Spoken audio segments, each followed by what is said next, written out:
Whew. What's up, you guys? I just finished taking the dogs for a walk at this location, which is far ahead of any of the other videos that I've made so far. What I've been trying to do along the way is stop and edit and keep up the level of production so that you guys really get a sense of what it's like to be here with me. It's difficult. It's really difficult. I don't mean I'll have to stay here for a month to catch up. So all I can say is I'm going to do my best. In this upcoming video, again, I'm in a different location. I'm not here. It's sunny. The water is blue and nice, not brown and gross. But we'll catch up to this place eventually. I hope you enjoy these videos. I hope you are forgiving when I'm not up to date. We saw a crazy sky today.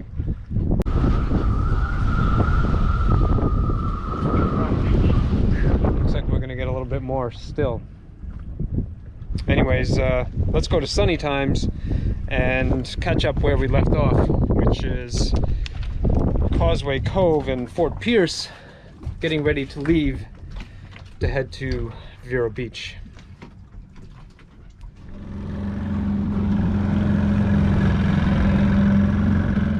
This was the place where I first caught a mooring ball, and I spent a good amount of time there, during which I had to take the dogs to shore with the bass raider.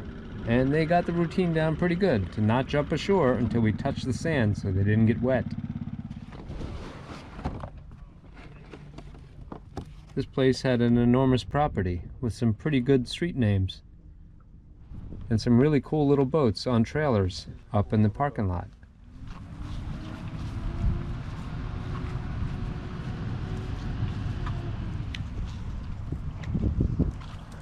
I can see doing a great loop on that. Actually, walking the dogs here was pretty easy. Very appropriate. I had a very nice time here at Causeway Cove Marina. People were friendly, and I think the dogs picked up on that vibe because they started to act a little kooky. In a good way. This way.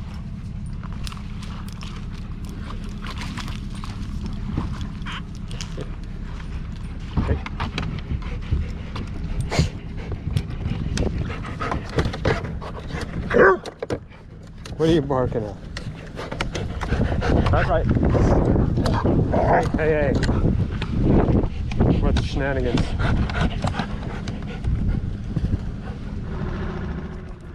The only downside, I guess, to any mooring field is if you have dogs, you got to take them out there on a dinghy.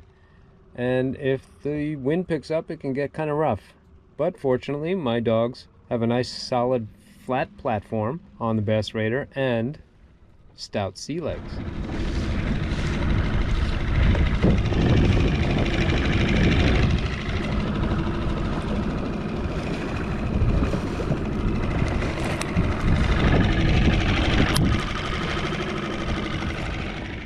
I am glad the dogs are steady on their feet, what with my questionable docking skills here.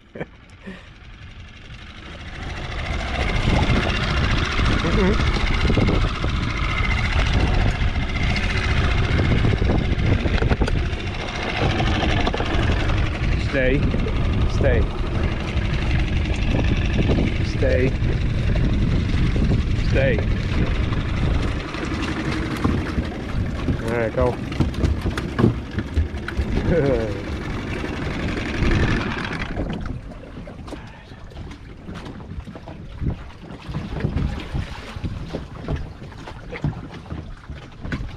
Not ideal conditions. Good job, bass raider. Before we left, there were a few things we needed that were pretty heavy.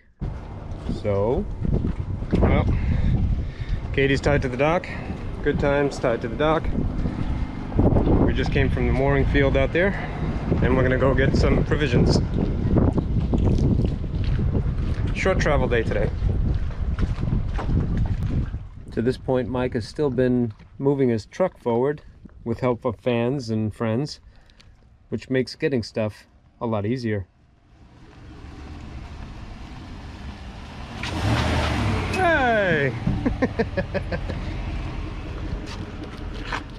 One of the nice things about having a truck available to us is that we get to look at the surrounding areas. One of the things we did is we stopped at Fort Pierce Inlet.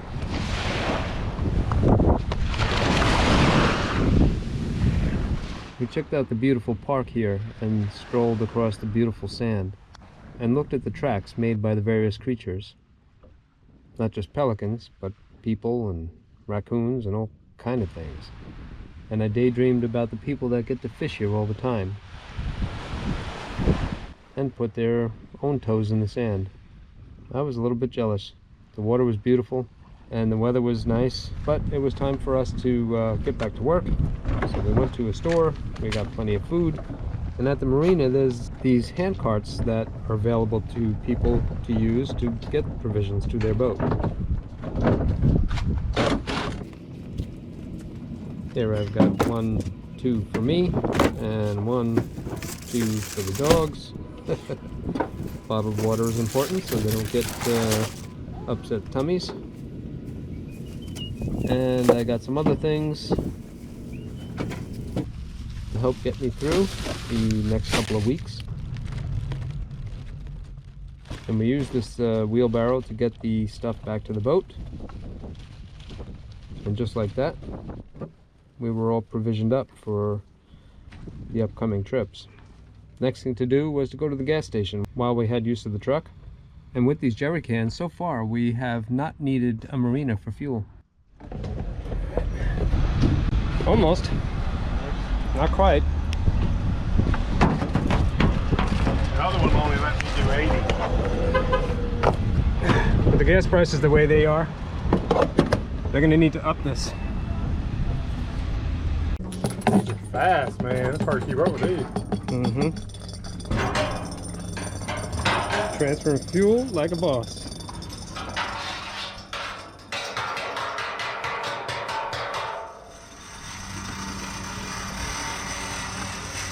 Nice view while we do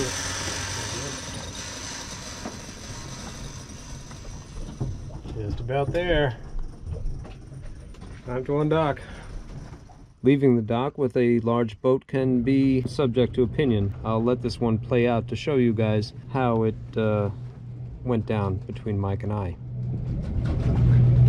Wind is coming this way. Hopefully it pushes me off a little bit. I'll undo the bow line first. Find out what this boater over here is doing. Assuming he's not loitering there.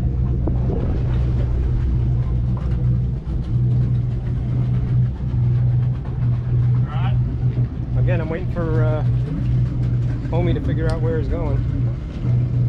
When I release you, I'll push you. Well, I wanted to see what happens. Huh? I wanted to see what happens if I untie this. Just gonna sit there. I mean, it'll move back a little bit, but Well, I can give it a...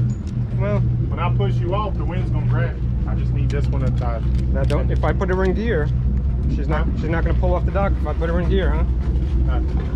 No. As soon as I push that, you're gone.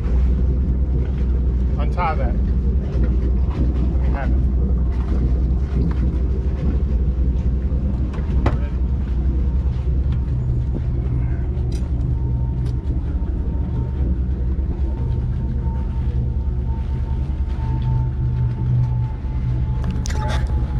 As I'll ever be.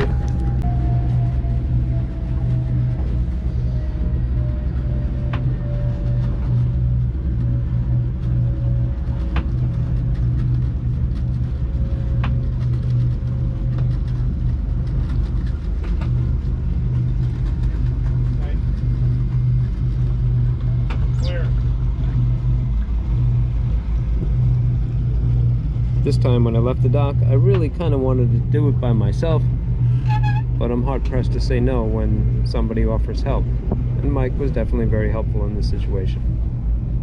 And it gave me more time to look at this beautiful water.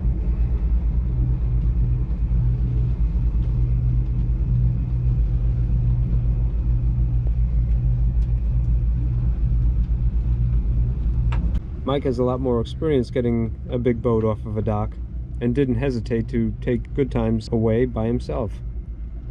However, I had talked to some people at the marina about the best way to get out of this place during the low tide, which is what we had. And he was a little hesitant to take my advice. But being the man with lesser experience, I bit my tongue and I let him do his thing. It certainly is pretty water here at Fort Pierce. But nonetheless, I'm happy to be moving on.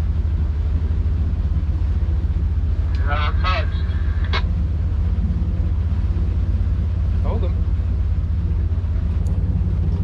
Here there were places that are less crowded, further north. You touched or you stuck?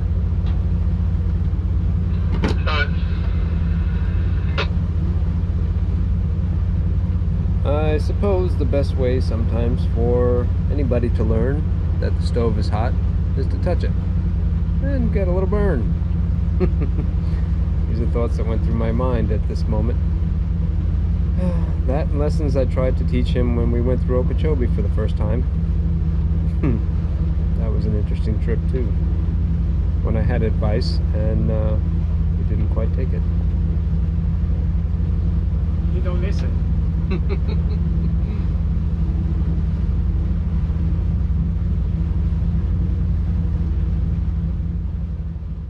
Anyways, with the shallow water behind us, we were back in the intracoastal waterway, or as I'd like to call it, the intercoastal waterway, and we were heading north towards New York.